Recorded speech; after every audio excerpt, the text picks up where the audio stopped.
Hi friends, welcome back to my YouTube channel. അപ്പോൾ ഇന്ന് ഞാൻ ഡൈനാബോളിനെ പറ്റി ഡീറ്റെയിൽ ആയിട്ട് ഈ വീഡിയോയിലൂടെ ഞാൻ പറഞ്ഞുതരാം. ഡൈനാബോൾ ഉപയോഗിച്ചാലുള്ള ഗുണം, ഡൈനാബോൾ ഉപയോഗിച്ചാലുള്ള സൈഡ് എഫക്റ്റ്, എത്ര എം ജി വരെ ഉപയോഗിക്കണം, ഒരു ബിഗിനറായിട്ടുള്ള ആൾ എത്ര എം ജി ഉപയോഗിക്കണം, ഒരു ഇൻ്റർമീഡിയറ്റ് ആയിട്ടുള്ള ആൾ എത്ര എം ജി ഉപയോഗിക്കണം, അതുപോലെ ഒരു അഡ്വാൻസ് ആയിട്ടുള്ള ആൾ എത്ര എം ജി ഉപയോഗിക്കണം എന്നിങ്ങനെ ഡൈനാബോളുമായിട്ട് ബന്ധപ്പെട്ട് എന്തൊക്കെയുണ്ടോ അതിനെ പറ്റിയിട്ടൊക്കെ ഞാൻ ഈ വീഡിയോയിൽ പറഞ്ഞുതരാം. ഡൈനാബോൾ എന്ന് പറഞ്ഞു കഴിഞ്ഞാൽ ഓറൽ സ്റ്റിറോയിഡാണ്. ടാബ്ലറ്റ് രൂപത്തിൽ കിട്ടുന്ന ഒരു സ്റ്റിറോയിഡ് തന്നെയാണ് ഡൈനാബോൾ. മിക്കുള്ള ആൾക്കാർക്കും ഇതറിയത്തില്ല. മിക്കുള്ള ആൾക്കാരും വിചാരിക്കുന്നത് ഇഞ്ചക്ട് ചെയ്യുന്ന മാത്രമാണ് സ്റ്റിറോയിഡ് എന്ന്. ഒരിക്കലുമല്ല, ഡൈനാബോളും സ്റ്റിറോയിഡ് തന്നെയാണ്. ഇത് നമ്മൾ ഗുളിക രൂപത്തിൽ കഴിക്കുന്നുണ്ട്. മിക്കുള്ള ആൾക്കാർക്കും ഡൗട്ട് കാണും ഇത് സ്റ്റിറോയിഡ് ആണോ അല്ലയോ എന്ന്. ഇതൊരു ഓറൽ സ്റ്റിറോയിഡാണ്. 10 mg തൊട്ട് 50 mg വരെ, 10 mg to 50 mg വരെ ഇത് നമുക്ക് മാർക്കറ്റുകളിൽ കിട്ടുന്നതാണ് കേട്ടോ. അപ്പം മിക്കുള്ള ആൾക്കാരും ഇത് അറിയാതെ ഉപയോഗിക്കുന്ന ഒരുപാട് ആൾക്കാരുണ്ട്. സ്റ്റിറോയിഡ് ആണോ അല്ലയോ എന്ന് അറിയാതെ ഉപയോഗിക്കുന്ന ഒരുപാട് ആൾക്കാരുണ്ട്. ഈ ഡൈനാബോൾ മെയിനായിട്ട് യൂസ് ചെയ്യുന്നത് രണ്ട് കാര്യങ്ങൾക്ക് വേണ്ടിയിട്ടാണ്. ഒന്ന് മസിൽ ബിൽഡിങ്ങിനും അതുപോലെ മെഡിക്കൽ പർപ്പസിനും. മസിൽ ബിൽഡിങ്ങിന് ഇത് യൂസ് ചെയ്യുന്നത് എന്തിനാണെന്ന് വെച്ച് കഴിഞ്ഞാൽ മസിൽ മാസ് കൂട്ടാനും അതുപോലെ പെട്ടെന്നുള്ള റിക്കവറിക്കും മസിൽ ഗ്രോത്തിനും സ്ട്രെങ്തിനും എൻഡൂറൻസിനൊക്കെ വേണ്ടിയിട്ടാണ് ഈ ഡൈനാബോൾ യൂസ് ചെയ്യുന്നത്. ഇതൊരു സൈക്കിളാണ്. ഇപ്പം സ്റ്റിറോയിഡ് എല്ലാം സൈക്കിളാണ്. ചുമ്മാ നമ്മൾ കുത്തുവല്ല. ഇത്ര ദിവസം ഇത്ര ആഴ്ച എന്നൊരു സൈക്കിളാണ് എല്ലാ സ്റ്റിറോയിഡിലും നമ്മൾ ചെയ്യുന്നത്. ഇപ്പോൾ ഡൈനാബോൾ എടുക്കുവാണെങ്കിൽ ഒരു 4 to 6 വീക്ക്, 4 to 6 വീക്കാണ് ഇതിൻ്റെ ഒരു സൈക്കിള്. ആ സൈക്കിള് തീരുന്നവരെ നമ്മളിത് ഉപയോഗിച്ചിരിക്കണം. ഇപ്പം നമ്മളിപ്പം ഈ സൈക്കിൾ തുടങ്ങി ഫസ്റ്റ് വീക്ക് കഴിഞ്ഞിട്ട് നമുക്ക് ഇതൊരു ഡിലേ വന്നു, എടുക്കാൻ എന്തെങ്കിലും തിരക്കും കാര്യങ്ങളും അല്ല എടുക്കാൻ സാധിച്ചില്ല. അങ്ങനെ ഡിലേ വന്നിട്ട് നമ്മൾ ഒരു വീക്ക് എടുക്കാതിരുന്ന് അടുത്ത വീക്ക് എടുക്കുമ്പോഴത്തേക്ക് വീണ്ടും അവിടെ നിന്ന് ഒന്നേന്ന് തുടങ്ങുവാണ് സൈക്കിള്. നമ്മൾ മറ്റേ സൈക്കിൾ നമുക്ക് കണ്ടിന്യൂ ചെയ്യാൻ പറ്റത്തില്ല. അപ്പം നമ്മൾ ഇപ്പോൾ ഇന്നൊരു സൈക്കിൾ സ്റ്റാർട്ട് ചെയ്ത് കഴിഞ്ഞാൽ അത് തീരുന്നവരെ അത് നമ്മൾ കറക്റ്റായിട്ട് സൈക്കിൾ കൊണ്ടുപോയിരിക്കണം കേട്ടോ.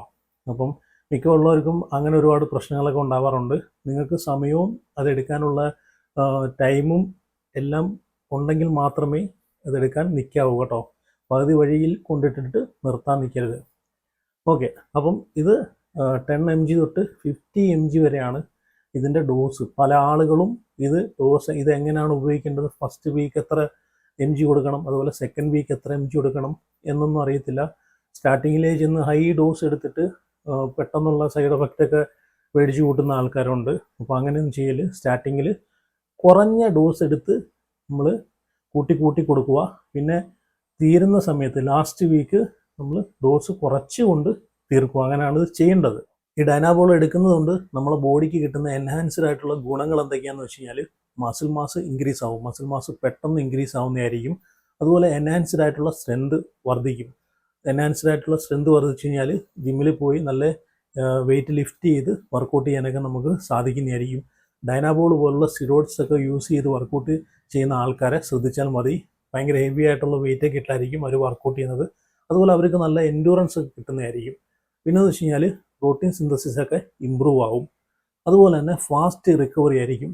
നമ്മൾ വർക്കൗട്ട് ചെയ്ത് കഴിഞ്ഞ ഉടനെ നമ്മളെ റിക്കവറി പെട്ടെന്ന് നടക്കും. സ്റ്റിറോയിഡ് യൂസ് ചെയ്യുന്ന ആൾക്കാർക്ക്, ഡൈനാബോൾ പോലുള്ള സ്റ്റിറോയിഡ്സ് ഒക്കെ യൂസ് ചെയ്യുന്ന ആൾക്കാർക്ക് ഫാസ്റ്റ് റിക്കവറി ആയിരിക്കും. നമുക്കറിയാം, വർക്കൗട്ട് ചെയ്ത് നമ്മളെ പാർട്സ് റിക്കവർ ആയാൽ മാത്രമേ അവിടെ മസിൽ ഡെവലപ്പിങ്ങും അതുപോലെ മസിൽ ഗ്രോത്തും ഉണ്ടാകത്തുള്ളൂ. അതിന് വേണ്ടിയിട്ടാണ് നമ്മൾ പ്രോട്ടീനും അതുപോലുള്ള പ്രോട്ടീൻ അടങ്ങിയിട്ടുള്ള ഫുഡും കാര്യങ്ങളൊക്കെ ബോഡിക്ക് കൊടുക്കുന്നത്. പക്ഷേ ഈ ഡൈനാബോൾ എടുക്കുന്ന സമയത്ത് നമുക്കത് കുറച്ചുകൂടെ ഈസി ആയിട്ട് പെട്ടെന്ന് ഫാസ്റ്റായിട്ട് അത് നമുക്ക് റിക്കവറി ചെയ്ത് തരുന്നതായിരിക്കും. ഓക്കെ, അപ്പം നമ്മൾ പ്രോപ്പറായിട്ടുള്ള ഡയറ്റും അതുപോലെ പ്രോപ്പറായിട്ടുള്ള വർക്കൗട്ടും റെസ്റ്റും ഇതെല്ലാം കൊടുത്ത് നല്ല രീതിയിൽ പോവുകയാണെന്നുണ്ടെങ്കിൽ പെട്ടെന്ന് തന്നെ റിസൾട്ട് തരുന്നതായിരിക്കും ഡൈനാബോൾ വെറുതെ വാരി കഴിച്ചിട്ട് വർക്കൗട്ടൊന്നും ചെയ്യാതെ ഡയറ്റൊന്നും ഫോളോ ചെയ്യാതെ പോയി കഴിഞ്ഞാൽ ഒരു റിസൾട്ടും കിട്ടത്തില്ല. നമ്മൾ ഡയറ്റ് പ്രോപ്പറാക്കി വർക്കൗട്ടെല്ലാം പ്രോപ്പറാക്കി പോയി അതിൻ്റെ കൂടെ ഡൈനാബോൾ യൂസ് ചെയ്താൽ മാത്രമേ റിസൾട്ട് കിട്ടത്തുള്ളൂ. അപ്പം ഈ ഗുണങ്ങൾ പോലെ തന്നെ ഇതിന് സൈഡ് എഫക്റ്റും ഉണ്ട്. ഗുണങ്ങളെക്കാളും ഇരട്ടി സൈഡ് എഫക്റ്റാണ് ഇതിന് നമുക്ക് കിട്ടുന്നത്. ഒന്നാമതായിട്ട് ലിവർ ടോക്സിസിറ്റി ഉണ്ടാവും. ലിവർ ടോക്സിസിറ്റി പെട്ടെന്നായിരിക്കും. ഇപ്പം ഡൈനാബോളിൻ്റെ ഡോസ് ഓവറായിട്ടുള്ള ഡോസും അപ്പം ലോങ് ടൈമൊക്കെ ഇത് ഉപയോഗിക്കുന്ന ഒരുപാട് ആൾക്കാരുണ്ട്. ഇതിനൊരു സൈക്കിൾ കഴിഞ്ഞ് കഴിഞ്ഞാൽ പിന്നെ നമ്മൾ 6 മാസം കഴിഞ്ഞിട്ടായിരിക്കണം, അല്ലെങ്കിൽ ഒരു 3 മാസമെങ്കിലും ഗ്യാപ്പ് കൊടുത്തിട്ട് മാത്രമേ നമ്മൾ അടുത്ത സൈക്കിൾ സ്റ്റാർട്ട് ചെയ്യാവൂ. ചിലരൊക്കെ ഒരു സൈക്കിൾ കഴിഞ്ഞ ഉടനെ ഒരു 4 to 6 വീക്കാണ് ഇതിൻ്റെ സൈക്കിൾ. അപ്പോൾ 6 വീക്ക് സൈക്കിൾ കഴിഞ്ഞ ഉടനെ അടുത്ത സൈക്കിൾ സ്റ്റാർട്ട് ചെയ്യും. അപ്പം ഓവറായിട്ടുള്ള ഡോസ് നമ്മളെ ലിവറിലോട്ട് പോകുമ്പോഴത്തേക്ക് ലിവറിന് താങ്ങാൻ പറ്റത്തില്ല. അങ്ങനെ ലിവർ ടോക്സിസിറ്റി ഉണ്ടാവും. അപ്പം അതാണ് ഒന്നാമതായിട്ടുള്ള സൈഡ് എഫക്റ്റ്. അപ്പം അത് നിങ്ങൾ ഇമ്പോർട്ടൻ്റ് ആയിട്ടുള്ള കാര്യമാണ്. ഡൈനാബോളൊക്കെ ഉപയോഗിക്കുന്ന ആൾക്കാരുണ്ടെങ്കിൽ അത് നിങ്ങൾ ശ്രദ്ധിക്കുക. ഒരു ഗ്യാപ്പ് കൊടുത്ത് മാത്രം ഉപയോഗിക്കുക കേട്ടോ. അതുപോലെ സ്റ്റാർട്ടിങ്ങിൽ ചെന്നിട്ട് ഹൈ ഡോസിൽ ഇത് ബോഡിക്ക് കൊടുക്കാതിരിക്കുക. കുറഞ്ഞ ഡോസിൽ നിന്ന് കൂട്ടി പിന്നെയും കുറച്ചുകൊണ്ട് നിർത്തുക. അതാണ് ഇതിൻ്റെ മെയിനായിട്ടുള്ള സൈക്കിൾ നമ്മൾ ചെയ്യാൻ നേരം ശ്രദ്ധിക്കേണ്ട കാര്യം. ഓക്കെ, അടുത്തത് വാട്ടർ റെറ്റൻഷനാണ്. ബോഡിക്ക് വാട്ടർ റെറ്റൻഷൻ ഉണ്ടാവും. പിന്നെയെന്ന് വെച്ച് കഴിഞ്ഞാൽ സ്കിൻ ഇഷ്യൂസ്. ഈ സ്റ്റിറോയിഡ്സ് യൂസ് ചെയ്യുന്ന ആൾക്കാരെ, മെയിനായിട്ട് ഡൈനാബോൾ യൂസ് ചെയ്യുന്ന ആൾക്കാരെ ശ്രദ്ധിച്ചാൽ മതി. അവർ ഡൈനാബോളിൻ്റെ അമിതമായിട്ടുള്ള ഡോസിൻ്റെ ഉപയോഗം കാരണം അവരുടെ ശരീരം മൊത്തവും പിമ്പിൾസ് പോലെ ചുമന്ന കുരുവും അതുപോലെ ചുമന്ന് തടിച്ച് ഇങ്ങനെ ശരീരം സ്കിൻ ഇങ്ങനെ വീർത്തു വരും. അത് സ്റ്റിറോയിഡ്സിൻ്റെ ഒരു സൈഡ് എഫക്റ്റാണ്. പിന്നെ ഒരു സൈഡ് എഫക്റ്റ് എന്ന് വെച്ച് കഴിഞ്ഞാൽ ഗൈനോകോമസ്റ്റിയാണ്. ഗൈനോകോമസ്റ്റിയ വന്നു കഴിഞ്ഞാൽ അതിന് സർജറിയെ ഓപ്ഷനുള്ളൂ, വേറെ ഓപ്ഷൻ ഇല്ല. ഒരുപാട് ബോഡി ബിൽഡേഴ്സ് അതുപോലെ സ്റ്റിറോയിഡ്സ് ഒക്കെ യൂസ് ചെയ്ത് ഡൈനാബോൾസിൻ്റെ ഒക്കെ അമിതമായിട്ടുള്ള ഡോസ് കാരണം ഗൈനോകോമസ്റ്റി വന്നിട്ടുള്ള ഒരുപാട് ആൾക്കാരുണ്ട്. അപ്പം ഒരുപാട് ആൾക്കാരെ എനിക്കറിയാം. പിന്നെയെന്ന് വെച്ച് കഴിഞ്ഞാൽ ഹെയർ ലോസ് ഉണ്ടാവും.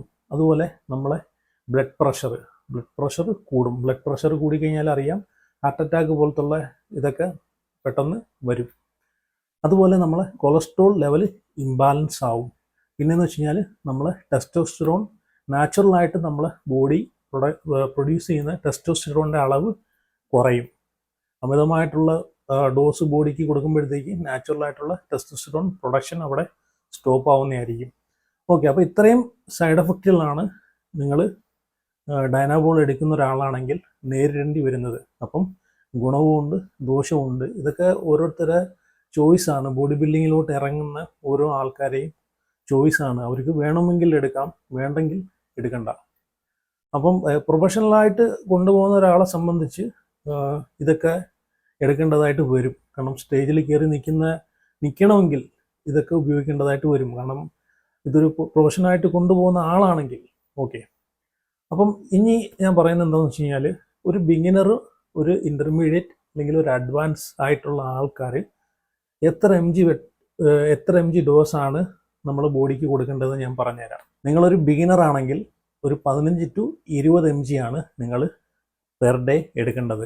നിങ്ങളൊരു ഇൻ്റർമീഡിയറ്റ് ആയിട്ടുള്ള ഒരാളാണെങ്കിൽ 20 to 30 mg ആണ് നിങ്ങൾ പെർ ഡേ എടുക്കേണ്ടത്. അതുപോലെ നിങ്ങളൊരു അഡ്വാൻസ് ആയിട്ടുള്ള ഒരാളാണെങ്കിൽ 30 to 50 mg ആണ് നിങ്ങൾ പെർ ഡേ എടുക്കേണ്ടത്. ഒരു 4 to 6 വീക്കാണ് ഇതിൻ്റെ സൈക്ലിംഗ് വരുന്നത്. അപ്പം നിങ്ങൾ ഒരു ബിഗിനർ ആണെങ്കിൽ ഡയറക്റ്റ് ചെന്നിട്ട് ഹൈ ഡോസിലോട്ട് കയറി പോവാതിരിക്കുക. ഞാൻ ആദ്യം പറഞ്ഞ പോലെ ഒരു സൈക്കിൾ തുടങ്ങിക്കഴിഞ്ഞതിന് ശേഷം നിങ്ങൾ പാതി വഴിയിൽ കൊണ്ടിട്ട് നിർത്താതിരിക്കുക. ഒരു സൈക്കിൾ നിങ്ങൾ സ്റ്റാർട്ട് ചെയ്തോ ആ സൈക്കിൾ കംപ്ലീറ്റ് ചെയ്യാൻ ശ്രമിക്കുക. പിന്നെയെന്ന് വെച്ച് കഴിഞ്ഞാൽ ഇതിൻ്റെ സൈക്ലിങ് കഴിഞ്ഞതിന് ശേഷം നിങ്ങൾക്ക് പിന്നെ ആ ഒരു പ്രൊഫഷനുമായിട്ട് മുമ്പോട്ട് പോകാൻ താല്പര്യമില്ലെങ്കിൽ നിങ്ങൾ ഉറപ്പായിട്ടും PCT ചെയ്ത് കളഞ്ഞിരിക്കണം. ബോഡിയിൽ നിന്ന് വാഷ് ഔട്ട് ചെയ്ത് കളഞ്ഞിരിക്കണം. എങ്കിൽ മാത്രമേ നമുക്ക് ഇൻ കേസ് എന്തെങ്കിലും സൈഡ് എഫക്റ്റ് ബോഡിയിൽ ഉണ്ടെങ്കിൽ, നമുക്കറിയത്തില്ല, പക്ഷേ ഫ്യൂച്ചറിൽ എന്തെങ്കിലും ഒരു സൈഡ് എഫക്റ്റ് നമുക്ക് വരാതിരിക്കണമെങ്കിൽ PCT ചെയ്ത് കളയുക, വാഷ് ഔട്ട് ചെയ്ത് കളയുക. ചിലപ്പം നമ്മളെ ടെസ്റ്റോസ്റ്ററോണിൻ്റെ നാച്ചുറലായിട്ടുള്ള പ്രൊഡക്ഷനെയൊക്കെ ബാധിക്കുവാണെങ്കിൽ എല്ലാവർക്കും ഈ പറഞ്ഞിട്ടുള്ള സൈഡ് എഫക്റ്റ് വരണമെന്നില്ല. പക്ഷേ അങ്ങനെ വരുവാണെങ്കിൽ ചിലപ്പം ഇന്ന് നമ്മൾ എടുക്കുവാണെങ്കിൽ ഇപ്പോഴല്ലായിരിക്കും അറിയുന്നത്. ചിലപ്പം 1 വർഷം 2 വർഷം ചിലപ്പോൾ 6 മാസം കഴിഞ്ഞിട്ടായിരിക്കും ഇതിൻ്റെ സൈഡ് എഫക്റ്റ് നമുക്ക് വരുന്നത്. അപ്പം ഉറപ്പായിട്ടും നിങ്ങൾ PCT ചെയ്ത് മുമ്പോട്ട് ഈ ഒരു പ്രൊഫഷൻ കൊണ്ടുപോകാൻ താല്പര്യമില്ലെങ്കിൽ, കൊണ്ടുപോകാൻ ആഗ്രഹമില്ലെങ്കിൽ ഉറപ്പായിട്ടും PCT ചെയ്ത് കളയുക. ഓക്കെ, അപ്പം ഡൈനാബോളിനെ പറ്റിയിട്ട് നിങ്ങൾക്കെല്ലാം മനസ്സിലായി എന്ന് ഞാൻ വിചാരിക്കുന്നു. അപ്പോൾ ഫ്രണ്ട്സ്, വീഡിയോ ഇത്രയേ ഉള്ളൂ. ലൈക്ക് ചെയ്യുക, ഷെയർ ചെയ്യുക, നിങ്ങളെ ജിം ബ്രോൺസിനൊക്കെ അയച്ചു കൊടുക്കുക. അപ്പം എന്തായാലും ഇത്രയേ ഉള്ളൂ. അടുത്ത വീഡിയോ കാണാം. ബൈ.